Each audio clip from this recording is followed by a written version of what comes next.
Σεβασμιότατε, σεβαστών ιερατείων, κυρία Βασιλική Κασιμανίδου, Υφυπουργέ Πολιτισμού και εκπρόσωπε του Προέδρου της Κυπριακής Δημοκρατίας, τέος Πρόεδρε της ΕΔΕΚ Μαρίνο Σιζόπουλο, αγαπητή Μαρία Παναγιώτου, Υπουργέ Γεωργίας, εκπρόσωποι των κομμάτων Δύση, ΑΚΕΛ, ΔΥΚΟ, ΔΥΠΑ, Δήμαρχε Λευκωσίας, Δήμαρχε Καραβά, εκπρόσωπε Αρχηγού Αστυνομίας, αξιωματούχοι του κόμματος και μαζικών οργανώσεων, συναγωνίστριες, συναγωνιστές, φίλες και φίλοι.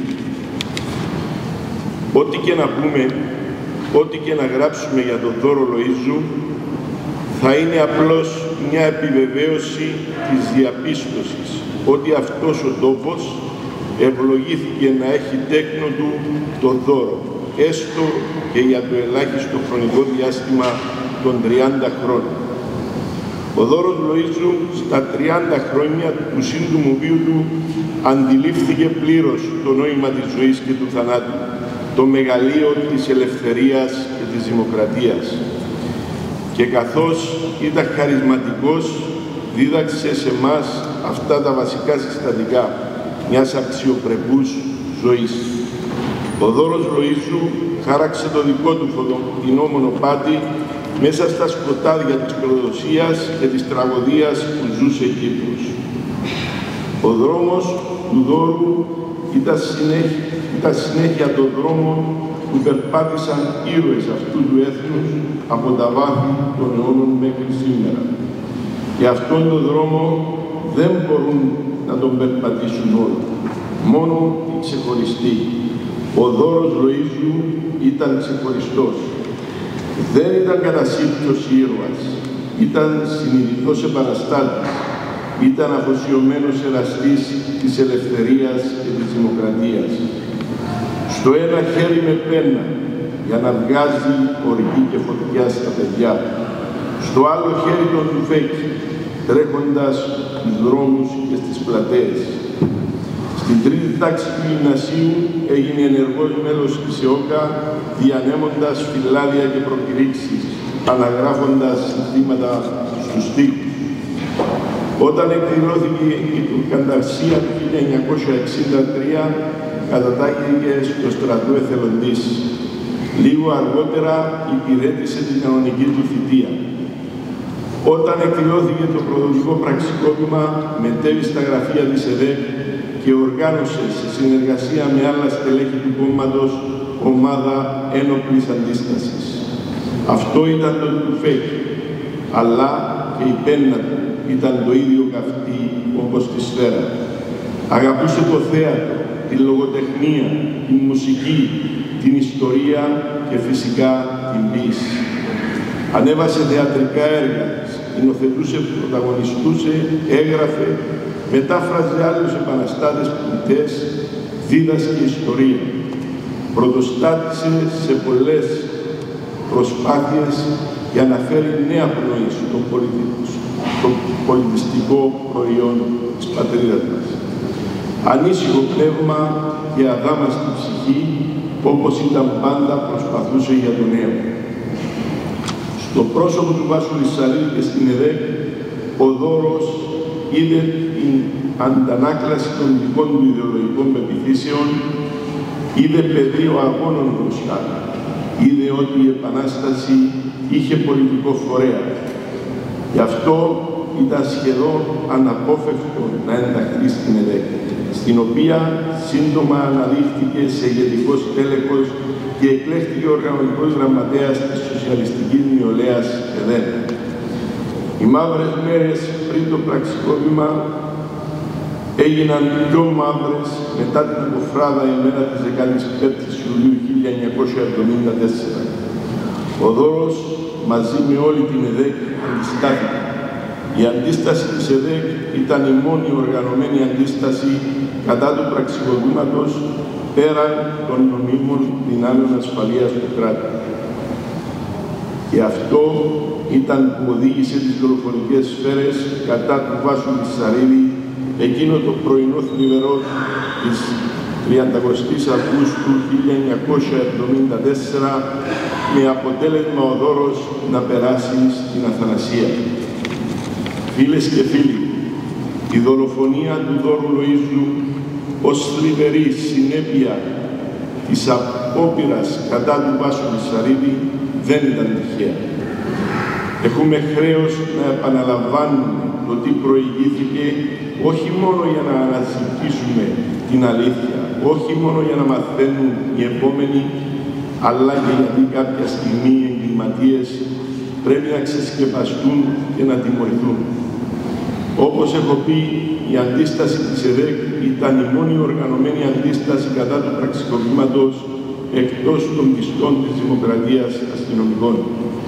Η ΕΔΕΚ προκάλεσε σοβαρές απώλειες στους πραξικοπηματίες και σοβαρή καθυστέρηση στην επικράτηση του πραξικοπήματος. Η ΕΔΕΚ στην ουσία έσωσε τον Μακάριο, αφού του έδωσε τον χρόνο να διαφύγει και να καταφύγει σε περιοχές που ελέγχονταν από τις δημοκρατικές δυνάμεις. Οι πραξικοπηματίες δεν είχαν πετύχει όλους τους στόχους. Ο Μακάριος διασώθηκε. Στις συνομιλίες που άρχισαν μετά την τουρκική εισβολή για να εξευρεθεί λύση, η Τουρκία δεν είχε πετύχει όλους τους δικούς της στόχους. Και εφόσον η Τουρκία δεν πέτυχε τους στόχους της, τα όργανα της, δηλαδή οι προδότες, είχαν ακόμα αποστολή. Η Τουρκία ήθελε μία διευθέτηση όπου με τη δική μας υπογραφή να ελέγξει όλη την Κύπρο. Αυτό δεν έγινε.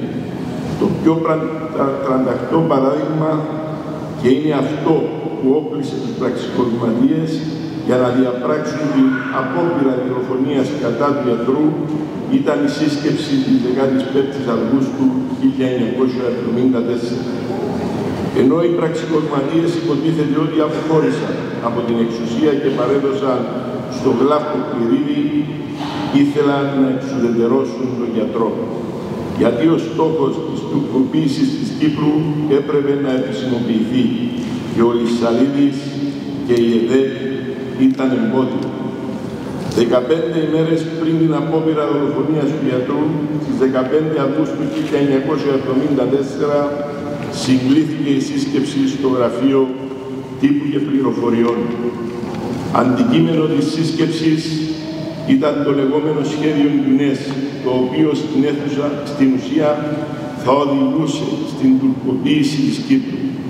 Και ενώ ήταν σε εξέλιξη ο Αττήλας 2, η δεύτερη φάση της εισβολής, κάποιοι ήθελαν να επιβάλλουν εκβιαστικά το σχέδιο Ινδουνές.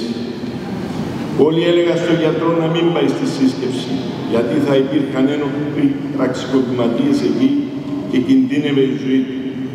Όμως ο Βάσος Λυσσαρίδης ήξερε ότι έπρεπε να αποτρέψει επιβολή του σχεδίου Ινδουνές και πήγε. Η ομιλία του, η ισχυρή αντίδραση του Βάσου Λυσσαρίδη ήταν καθοριστικής σημασίας για να αποτραπεί η επιβολή του σχεδίου Ινδουνές. Γι' αυτό έπρεπε να εξουδετερωθεί ο Λυσσαρίδης, για να αποδυναμωθεί η ΕΔΕΚ, γιατί η ΕΔΕΚ ήταν πόλος αντίστασης και στην τουρκοποίηση της Κύπρου.